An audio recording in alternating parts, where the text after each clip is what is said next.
नमस्कार माझ्या प्रिय ऊस उत्पादक शेतकरी बंधू भगिनींनो, मी आपल्याला आपल्या सर्वांच्या हितासाठी आणि खास करून जो अत्यंत सामान्य शेतकरी असतो त्याच्या हितासाठी काही महत्त्वाच्या सूचना देण्यासाठी आपला हा व्हिडिओ आपल्यापर्यंत पाठवत आहे।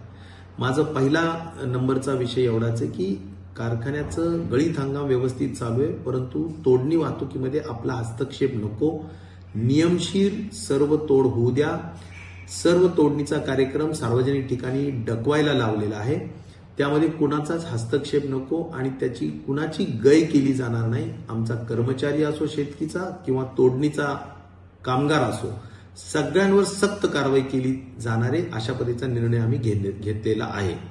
नंबर 2, कुठल्याही परिस्थितीत आपण या ठिकाणी जो लॉक सिस्टम केलेली आहे, एका हेक्टरला इतका ऊस येऊ शकतो, त्या लॉक सिस्टमचं पालन करावं, कारण व्यवस्थितपणे त्याचा अभ्यास करून आम्ही त्याची लॉक सिस्टम केलेली, त्याला आता इथून पुढे वाढ आम्ही देणार नाहीये।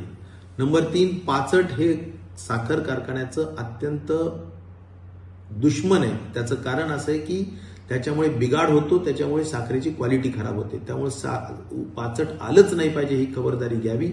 खास करून हार्वेस्टरला आम्ही एक स्लिप बॉय दिलेला आहे, त्यासाठी सुद्धा तो स्लिप बॉय तिथे आहे का नाही याची काळजी घ्यावी आणि पाचट येऊ देता कामा नये, अन्यथा त्यावर सुद्धा खूप कडक कारवाई केली जाणार आहे। आणि पैसे आणि अन्य बाबी कुठल्याही वाईट सवयी कारखान्यामध्ये लावू नका, एवढीच माझी आपल्या सगळ्यांना नम्र विनंती आहे, कारण म्हातारी मेल्याचं दुःख नाही काळ सोकावेल। धन्यवाद।